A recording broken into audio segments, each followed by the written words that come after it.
Welcome to the Venezuela Analysis Podcast. I'm your host, José Luis Granados Ceja. The Venezuela Analysis Podcast brings you independent, on-the-ground, English-language coverage of Venezuela and the Bolivarian process. You'll hear news and in-depth analysis about the country, as well as coverage of leftists and grassroots forces. On today's program, we're talking about the Congress on Communal Democracy. So the Third Congress on Communal Democracy was held recently in Catalonia. And for today's program, we're going to be joined by two people who actually participated. So we're very lucky to have their participation, their report about the Congress that was held and all the amazing conversations that were held there and everything that's going to come afterwards. I'm going to give you a little bit of introduction to our guests. First, we have Isa Chacón, who's from Asturias. She's an activist in defense of public services and labor rights, been a parliamentary advisor at the Catalan parliament, and responsible for social movements, and also in charge of international relations as a member of the National Board of the Popular Unity Candidacy for many, many years. She's a founding member of the Observatory for Work, Algorithm, and Society, and she recently participated as an international observer in different democratic processes invited by the Venezuelan government, such as the referendum regarding Venezuela's claim or the Guaya Esequiba, the first national popular consultation last April, and the recent presidential elections held in July 2024. We're also joined by my fellow Venezuela Analysis staff member, Cira Pascual Marquina. She's a political science professor at the Universidad Bolivariana de Venezuela in Caracas, a teacher and an organizer at the Pluriversidad Patria Grande, which is El Panal Commune's educational initiative. She's a co-producer and co-host, along with Chris Gilbert, of the Marxist educational program Escuela de Cuadros. She's a member of the International Communal Democracy Network and co-author of Venezuela, the Present as Struggle, Voices from the Bolivarian Revolution from Monthly Review Press. I feel very, very privileged to be able to have this space here with you, to have this report about a very important gathering that I think is going to have very important implications for all of us who are committed to a deeper, more radical, participatory, protagonist democracy, actual living examples of people living and breaking away from liberal democracy. So I'm very, very excited for this conversation that's about to take place. But, I think a lot of us maybe aren't familiar with this Congress on Communal Democracy. So I thought we would start with you, Isabel. Please, can you fill us in? What is the history of this Congress? Who participates? What are the discussions that are decisions that are made in this space? Hello, and thanks for inviting to the Venezuela Analysis and yourself. I'm glad to be here to explain a little bit about this Third International Congress on Communal Democracy, this third edition of the Congress held in Barcelona, Catalonia, last October 2024, was organized by the International Network for Communal Democracy. We are participating, Cira and myself, and together with the Catalan countries node, where I live in the Catalan countries in Barcelona, Catalonia, this time under the title Against the Global War Regime, Popular Power and Collective Self-Determination. We wanted to face the globalization of fascism with this international hope as a contribution and humble response. In the face of the reactionary offensive, which is coordinated globally, we think we needed to articulate revolutionary, internationalist, and solidarity proposals that from political plurality build other ways of inhabiting the world as a contribution to raise a common reference based on popular power and collective self-determination. Most of these are focused from the local initiatives to the international level. It's important to us to focus also from the local initiatives. The Third International Congress was a space for debate, for the social political movement that promote popular power, self-management, social ecology, and a space not only to deepen the theoretical and practical reflection on the concept and experiences of the communal democracy, but also a space to continue to integrate and consolidate the internationalist philosophy. The Congress was part of the path started 4 years ago by the International Network for Communal Democracy, from the first edition in Escalaria inside the Spanish state in 2021 and Chile in 2022, and the regional meetings in Cordoba, Caracas, and Naples in 2023. We have been consolidating ourselves as an international alliance integrated by movements from various territories, such as Venezuela, Argentina, Colombia, Kurdistan, Italy, the Catalan countries, and many others.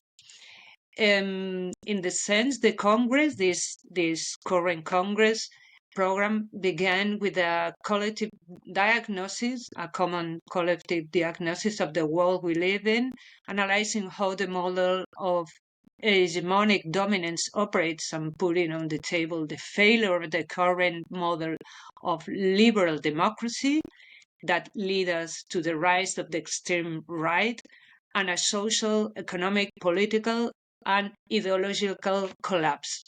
Collectives from Argentina, like El Llano en Llamas, Potere al Popolo from Italy, Arran, the youth organization inside the left-wing independence movement of the Catalan countries, where the CUP, the political organization that I belong, it's inside this left-wing independence movement.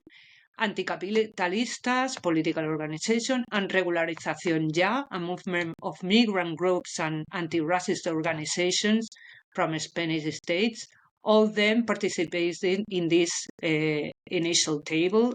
We also explore the construction of an alternative to this global regime of war and disposition from communal democracy and popular power, with concrete experiences such as the comunas of Venezuela, the municipalist project of the Cooperation Jackson, the historical work of the MST, the struggle for the democratic confederalism of Kurdistan, and the struggle for the defense of the land and Colombia's own government by the indigenous Nasa people. This was the first day, and the second day we wanted to share knowledge with more practical spaces, but also to build action network with workshops that leads us to reflect on the extended reproduction of life. In example, how we protect essential rights such as housing, care, education, and work. We had the participation of the Union of Tenants in Catalonia and around the Spanish Spite, feminist movement from Barcelona, the Argentina Union Popular Economy, the UTEP, the CGT Union, and IAC Union. These two were local unions and also inside the Spanish states. And they explain how they fight for building community protection structures and also how to unify these tactical campaigns into a shared strategic program at a midterm around this needed to defend the extended reproduction of life.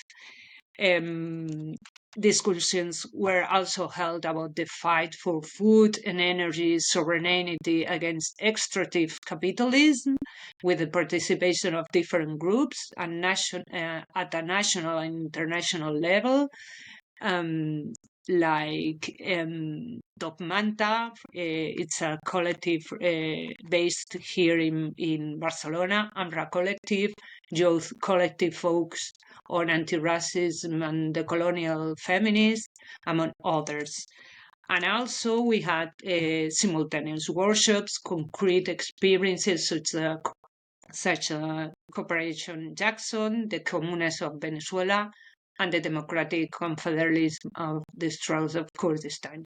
This experience allows us to share learnings and create, above all, these collaboration links we need. And this is more or less the resume, and the summary for the Congress. It was 2 days, intense days, with many of these collective participating and living with us also in our own houses and shared apartment from my political organization. It was also funny, and it was a nice time living together for almost a month before the Congress. Oh, really? For a whole month? I mean, sometimes it feels like the best conversations are the ones that happen in these informal spaces. I'm glad you were able to have that experience as well. You mentioned the MST was one of the organizations that participated. I actually went to their political school many years ago at this point. But I always remember that, the cohabitation, the sharing of experiences, and I think it must have been so rich to have these kinds of conversations with people because they're coming from actual grassroots, getting their hands dirty kind of experience with building self-government, autonomy. And I was hoping that we could start off the conversation around the limits of liberal democracy. I know that this is a very common criticism that socialists, anti-imperialists, Marxists make, people who are trying to build these alternatives. But I think one of the things that this Congress affords us is a richer conversation about it. And there's this myth, and I know it was in the final statement that was published, that we have to end with this myth of there not being an alternative, that the only way forward is liberal democracy, representative democracy, capitalist mode of production, et cetera, et cetera. And so what can you say, I think we'll start with you, Cira, about why this myth persists, why it must urgently end, and the importance of increasing the visibility of actually existing examples of alternatives like the ones that participated during this Congress.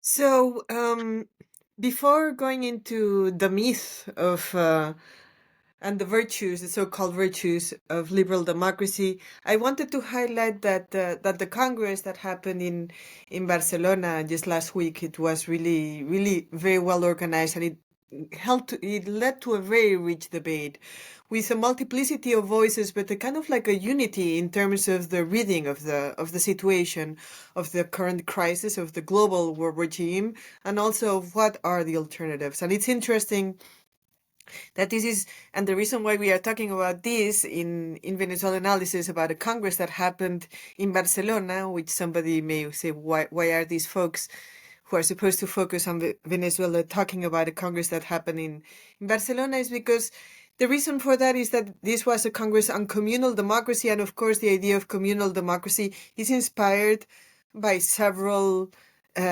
forces and several movements, including, and perhaps very importantly, the Bolivarian process and its communal project. So 3-4 years ago, when the network was founded, it was inspired, amongst other things, by our communes, by the communes that are being built in Venezuela, in a country that is under siege, but in a country that simultaneously is opening the windows to a new world.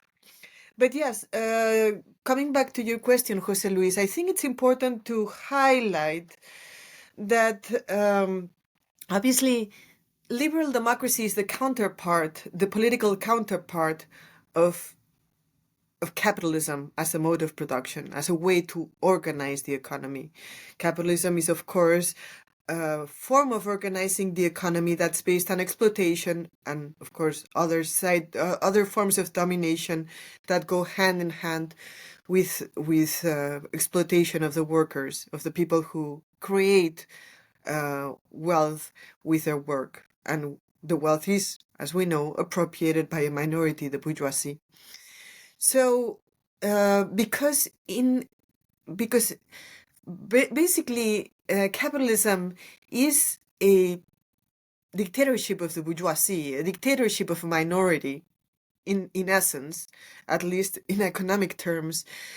Capitalism cannot allow for full democracy to develop, because a full democracy would mean that people could fight for equal rights in economic terms, and that's something that capitalists cannot allow. Capitalists cannot allow for us, for the working class, to really be on the conditions so that there's no exploitation, which is what we hope for, what we aim for. We do not want to be exploited. Nobody wants to be exploited.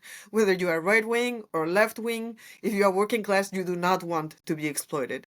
So basically, there is a development that we call liberal democracy, which is basically a form of very restricted democracy, of what we could call a formal democracy. So you elect who, to quote actually Engels, you elect who's going to represent you to exploit. Every 2, 4, or 6 years, you elect who's going to represent you to exploit you, or in fact to govern for the exploiting class. And that's what the current hegemonic form of democracy is, this very restricted democracy that does not allow for questioning private property over the means of production. And that's at the core of what liberal democracy is. In liberal democracy, in principle, you can struggle for certain rights, and actually you can, and people struggle for rights, and actually they also struggle against the system within capitalist societies. We all struggle against the system, the working class struggles against the system, but what the system constrains you to is to a form of politics that really does not allow for going outside of the current mode of production. And that's what, at the end of the day, liberal democracy is about. It does not allow us to break with exploitation and other forms of domination that are integral, that are not like secondary problems to the system that we live in, that are integral problems to the system that we live in, and that cannot actually be solved within the system that we lived in. Not only exploitation, but racism, patriarchy, all these forms of oppression go hand in hand with exploitation, and we cannot solve it within the capitalist system. So in the Congress, one of the two key spaces for the debate was a panel that dealt with the issue of liberal democracy, like characterizing that, and also its counterpart, which is the war regime that cannot actually be separated, just like exploitation cannot be separated from liberal democracy. War also cannot be separated from capitalism.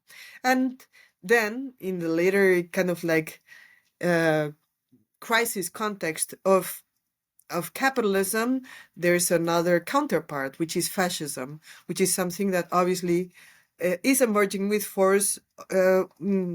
I don't know if all around the world, but in many places of the world, including in Venezuela, where we have seen the face of fascism very close very recently. So I think that those would be some keys to understand what liberal democracy is and why we are thinking about it in a context, in a Congress that deals with communal democracy. Isabel, maybe you could talk to us about the importance of increasing the visibility and what the Congress did in terms of advancing that mission of trying to actually explain, even to people who are interested in finding out about these alternatives, that they do exist. They are being created in heroic ways, but unfortunately we don't hear too much about them. Yeah, even outside the Congress, it's the local initiatives and the associations in Barcelona, which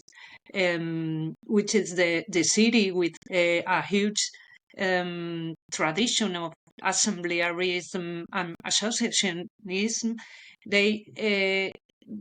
They know and they see how impossible it is to gain rights and to face the collapse of the system, of the capitalism system, without more direct democratic participation. So facing this collapse, many of the institutions, popular institutions and collectives from our own city and all around Catalonia.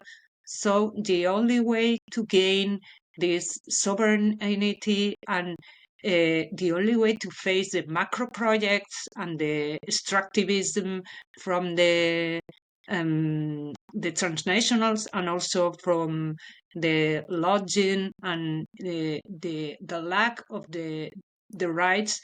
All these organizations and local communities see the only way is to gain into more participate democracy. And there's no link between the institution and these local communities. So it's a kind of broken relationship between the institution and people, and it's seen now with the flood in the Valencia right now. The whole institutions has failed to give a response for a common thing, and everybody knew this will happen, and nobody act like the people expected to apply public policies. So it's a kind of more clear from the people, from the based communal structures, that we need more direct participation, if not more assemblearism. That is the tradition here. My organization, an example, is assemblearist, and I think it's inside the common sense now. Yeah, and thank you for mentioning the floods. I think obviously important to send our message of solidarity to everybody who's been impacted by that. It's been really difficult seeing some of the images, and also, the reality of the total failure of the Spanish state, of local authorities. And I think it's sometimes reality is a wake-up call. It shows you why, very concretely, the limits of liberal democracy, of representation, and how sometimes, as we say in Spanish, no, solo el pueblo salva al pueblo, right? Only the people save the people. I think that's a really good example. You were talking about some of the, the fact that there is, a gulf between what's happening, even here in the developed world, and the happening in the global South. So I wanted to quote actually from the closing manifesto, because there was something that really jumped out at me here, where it says, we call to build popular power and collective self-determination, to raise processes of popular and socializing revolution, to generalize and make hegemonic the political, social, cultural, and economic alternatives under construction. We call to stop occupying the margins, abolish the current system, build a new society, a new politics, and a new economy. And that part right there, it really jumped out at me, just kind of on my own personal interest in terms of where we should be focusing our attention as activists and organizers. Specifically the part where we call to stop occupying the margins. What kind of conversations were held? What did people say? What experiences they share in terms of the actual how-to? How do you build new forms of self-government, of autonomy, of popular power in order to actually overcome this marginalization? Yes, I mean, that's actually something that's very close to our heart in the Bolivarian process, right? Because Chavez and the Bolivarian process come to the stage at a time when much of the left had, after the defeat of the fall of the socialist bloc, after the collapse, we could say, of the socialist bloc, there had been a tendency among the left that was that had many virtues, of course, but that wanted to have nothing to do with power and nothing to do with hegemony either. So when the Bolivarian process comes to power, there is a clear objective of a collective goal of transforming society as a whole, not in small spaces, but transforming society as a whole. And as you transform society as a whole, you have to do it aiming for power, for class power, for popular power. And I think that also when Chavez was talking about the communes, he often he said a couple of things that are very important. He said that the socialist island in a capitalist world is condemned to be defeated, to fail. And he also said that a commune that's not linked to, like that an isolated commune could even be counter-revolutionary. Well, I don't know if an isolated commune can be counter-revolutionary. I don't know if an autonomous project will necessarily be counter-revolutionary. I actually don't think so. I disagree with Chavez on that. But what I know is that a project that is isolated has a low roof, like it's difficult for it to grow. So when Chavez was thinking about the communes, and when we were beginning to think about the communes in Venezuela, it was clear to us that the commune could not be a small, beautiful bonsai, or like a perfect community that's isolated from the rest of the world or of the country. That communes have to be interlinked. I do think that in the global north, there's thousands, if not hundreds of thousands, of marvelous autonomous initiatives. And all those initiatives have to be supported.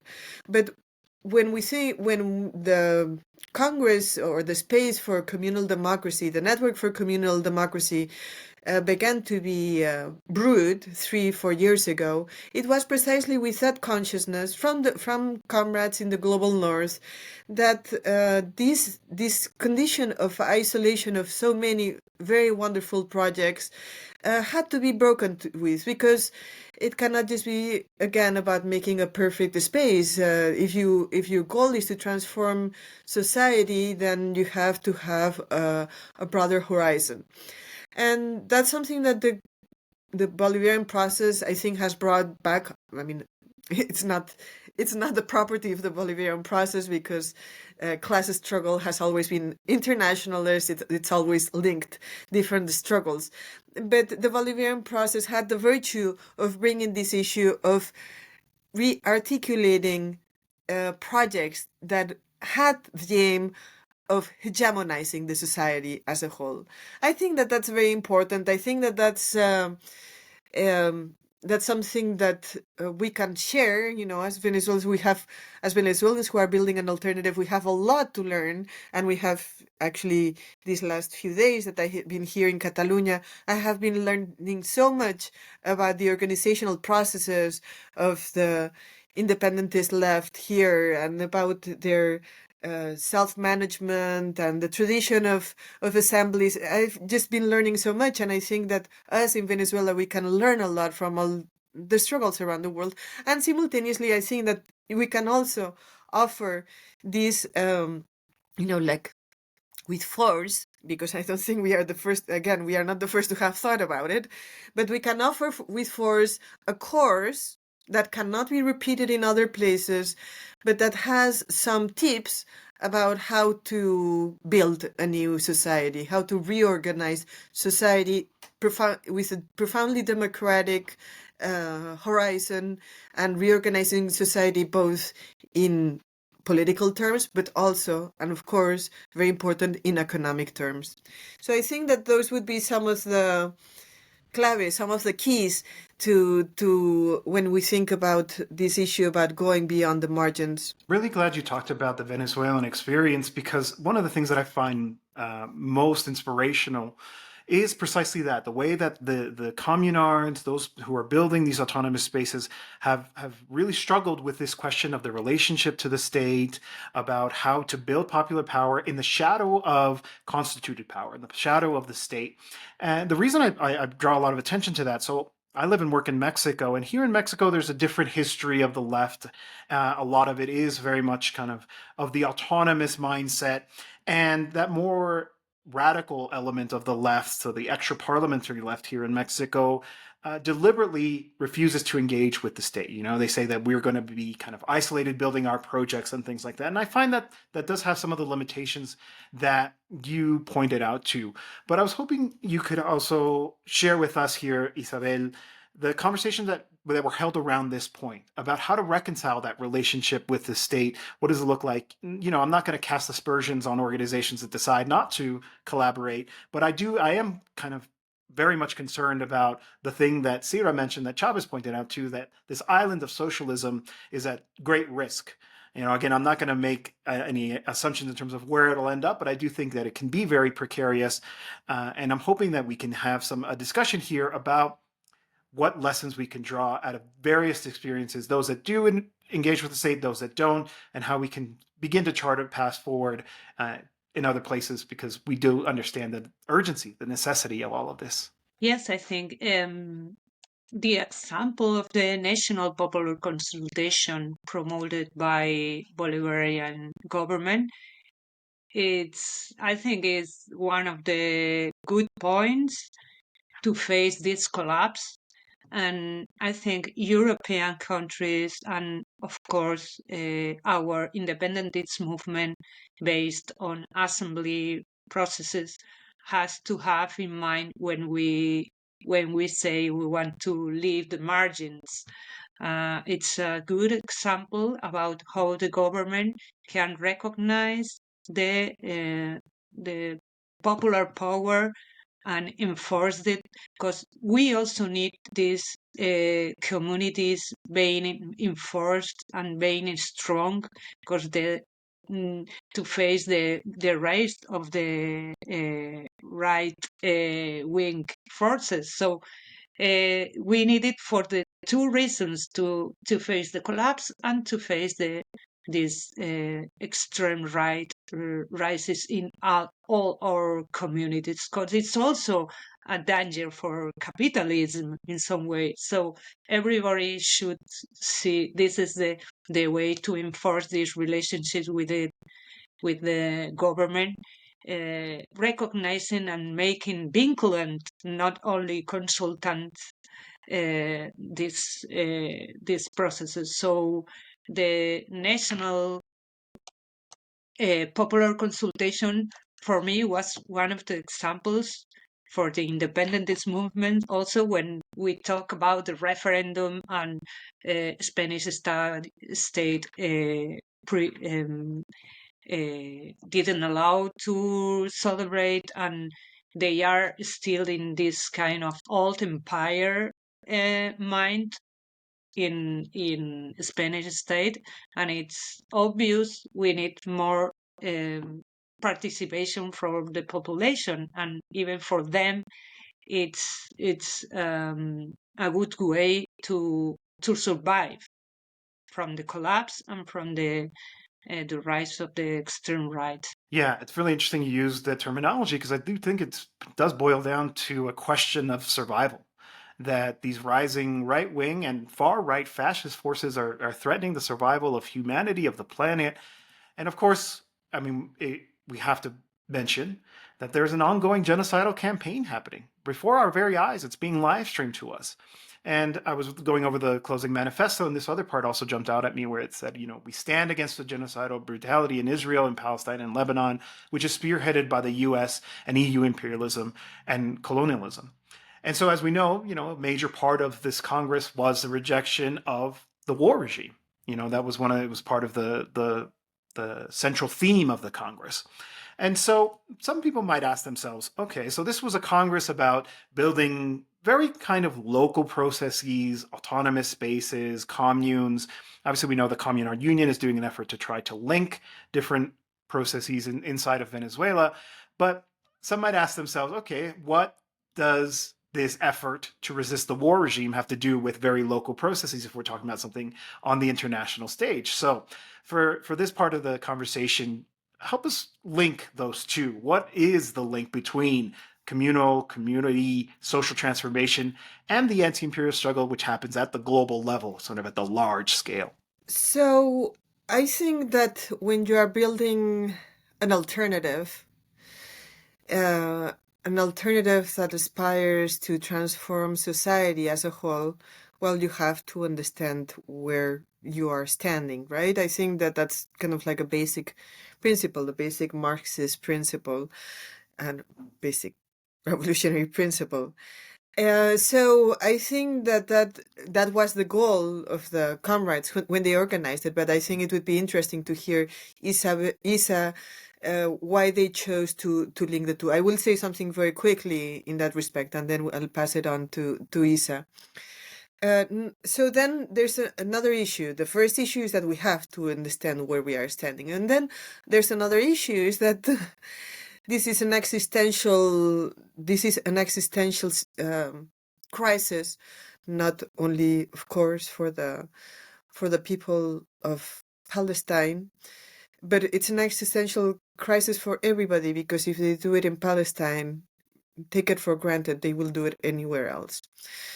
And in fact, at a very different level, but the sanctions on Venezuela, the blockade on Venezuela, has a tremendous toll on deaths. I mean, it creates a lot of deaths. And of course, the U.S. promotes wars.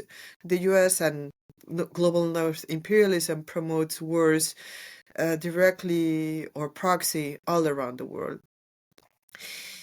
And those wars are felt first and foremost by the people who are trying to build alternatives. And you can be sure that if you try to build an alternative, you are going to have it closer to you. If you in Catalonia, when they try to make when they try to say we deserve to be the ones who choose, the violence of the Spanish state against the people of Catalonia was tremendous.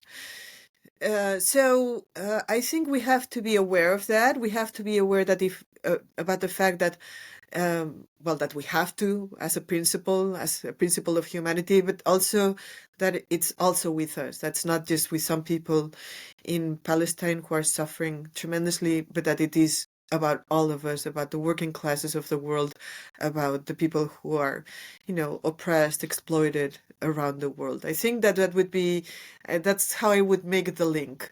But I think it would be interesting to hear Isa and her thoughts about it, because they were the ones who, from Barcelona, thought of making this link between the two things, communal democracy and the global world regime. Yeah, and I think besides that, I want to point out also the relationship with this initiative and the fact we are participating in the International People's Assembly in Europe, la Asamblea de los Pueblos en Europa, and we thought it's extremely important to make this link. Besides, right now Palestine is the humanity cause, the cause of the humanity, so it's obvious the link. But we wanted to start a new program or a new goal to strengthen our brigades and the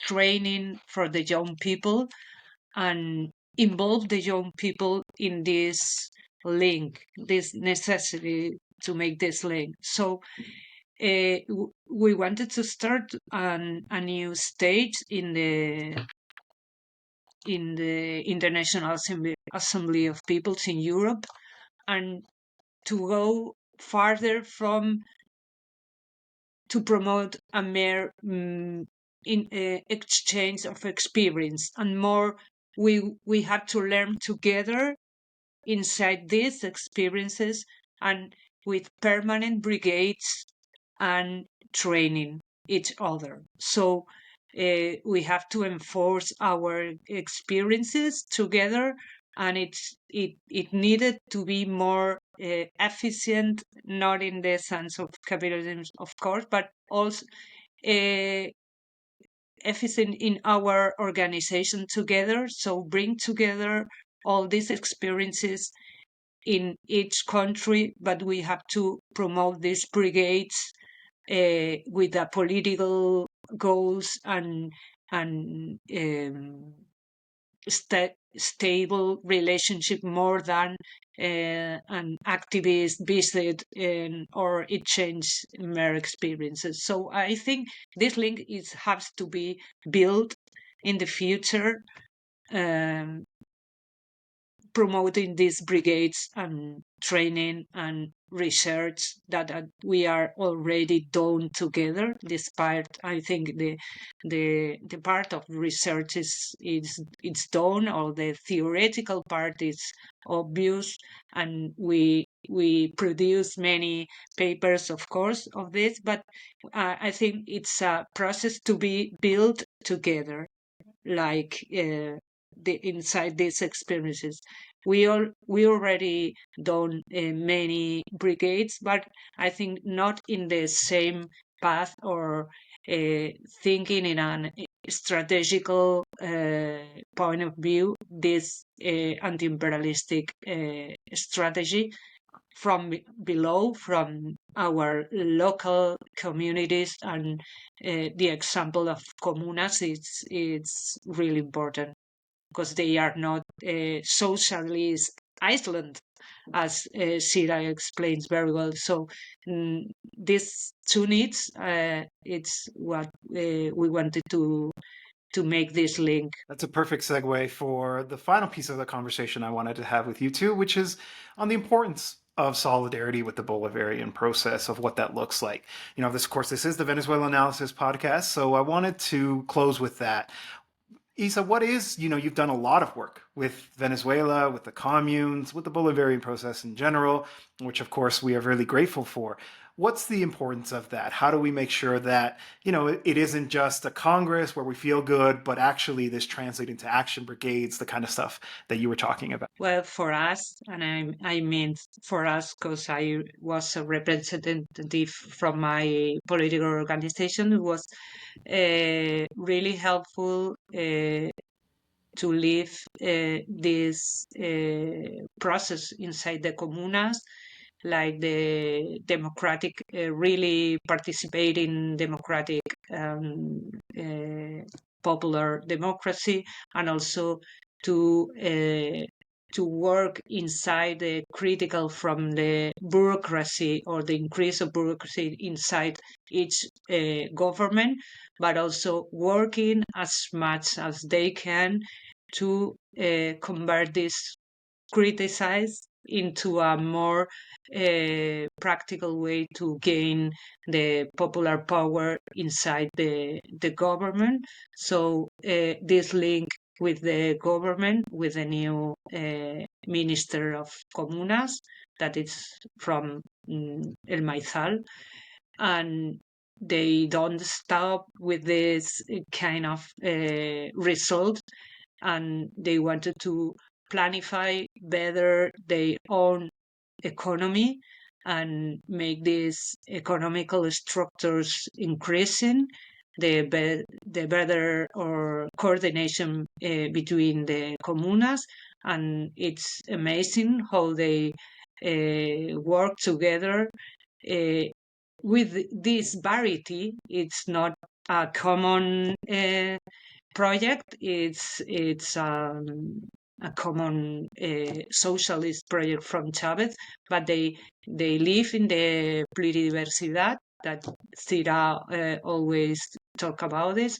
And I think this is like our own society. We have diversity in communal projects also here, and collectives and so on. So you have to make this strategic plan to increase the popular power, and also to increase the link between the institution and build our own institutions, and at the same time point out the government has the resources and has the power right now. So it's important to work in these two levels.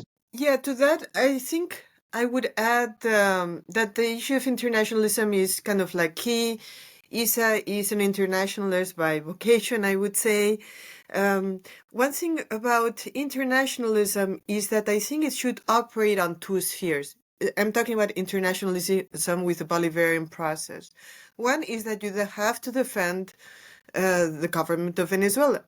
You do. It is under siege by U.S. imperialism. And that's very, very important. But I think that you also have to be solidarious and I would hope, committed to the grassroots initiatives, especially the communal initiatives that are building an alternative. Because it is actually the people, the working people, the communards, the ones who are beginning to plant the seeds for a new world. And it's really extraordinary that in the worst of conditions, because the blockade, well, I've already mentioned it, but the blockade really has a devastating impact on daily life for Venezuelans. But it's really extraordinary that under the current circumstances, people are actually able to build this alternative. So I think I actually, sorry about this, but I actually really admire Isa a great deal, because when many internationalists come to Venezuela, they come for these congresses, and that's wonderful that they come, but many of them stay locked up in in the hotel. But Isa and other comrades, actually Catalanes and Vascos in general, are very consequent in this. But Isa specifically, she will escape the Congress. And I mean, of course, she will do what she has to do. She will be in the panels when she has to be there. But instead of going afterwards with other internationalists, wonderful people too, and having some drinks together, which, I mean, it's understandable that that people might want to do it, but she will actually break away from that and come to El Panal, to our commune, or to another commune. And I think that that's the real way of building internationalism, really understanding what the people are building and what they are going through, because again, the situation is not easy. It's very pleasant to stay in a 4 or 5 star hotel, but the situation for the working class in Venezuela is not easy. And to really feel solidarity, class solidarity, not just solidarity in terms of sovereignty, like it's one thing to support Venezuela's sovereignty and to be against US interventionism, and it's another thing to really commit yourself to the struggles of the people. And I think that perhaps the only way to really commit to the struggles of the people is to see what the people are doing, with their virtues and with their errors, because Isa has seen wonderful things, and I'm sure she's also seen many problems in our communes, but that's what makes her really be more committed to our process. And I think that that's the most robust, the most coherent way of being an internationalist. If you are a leftist, if you are a social democrat, maybe you only care about sovereignty, which is fair if you are a social democrat. But if you are a leftist, you should also commit yourself with the people and understand what the people are going through and really try to be close to them. So I do see that from here in Catalonia, they are doing a big effort to promote brigades that are not just kind of like revolutionary tourism. Probably next year there will be brigades that will be not about promoting revolutionary tourism, but about, again, really understanding and really being close to what the people are doing and coming back. And solidarity should be back and forth. We give something from Venezuela, we give, like the knowledge that we've been building, and they bring us their knowledge too, and their experience. And the Basques, the Basque movement, they are also they're also great internationalists, and they always talk about solidaridad de ida y vuelta. Maybe Catalanes too, but it's like back and forth solidarity, and that, I think, is the big objective. And back and forth solidarity with a class element, with a grassroots class element. That's the most robust kind of internationalism, and kind of like, I think, the internationalism that they try to promote from Venezuelan elders. Well, that brings us to the end of the program. Thank you so much. I feel like this has been a really rich discussion. I'm a little bit jealous that I wasn't able to take part in this. I think there was a lot of really, really good conversations that we barely scratched the surface here.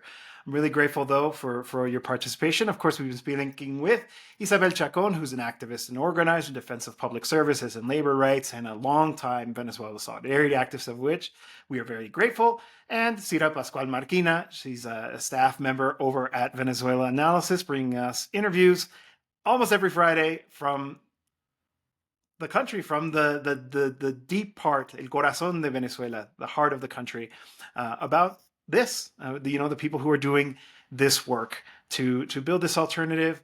And I think, at least we've put our little bit of efforts into destroying that myth. There is an alternative. The alternative exists. It's being created. They're connecting with each other. A new world definitely is starting to be born, and it is actually urgent, because without it, we may not survive. Thank you so much for joining us. I'm sure if you had any last words or where we can follow the work of that you're doing, Isabel, and of your political organization as well. Yeah, and I follow the last word from Cira, telling living together is the way we see we identify so similar problems, like we were in the last elections with Ángel Prado, the Minister of the Comunas, and we were helping him to gather housing problems, and we finally finished writing some arguments for the president, and we were there helping, and that's all, and just living the moment and participating as one of the community. That is the way. That was I told we believe in these brigades and this collective process, and it's possible because at the end we identify similar problems and we can help each other back and forth. Thank you, José Luis. Just muchas gracias, and I wanted to finish with what is our grito de lucha: comuna o nada. Comuna o nada.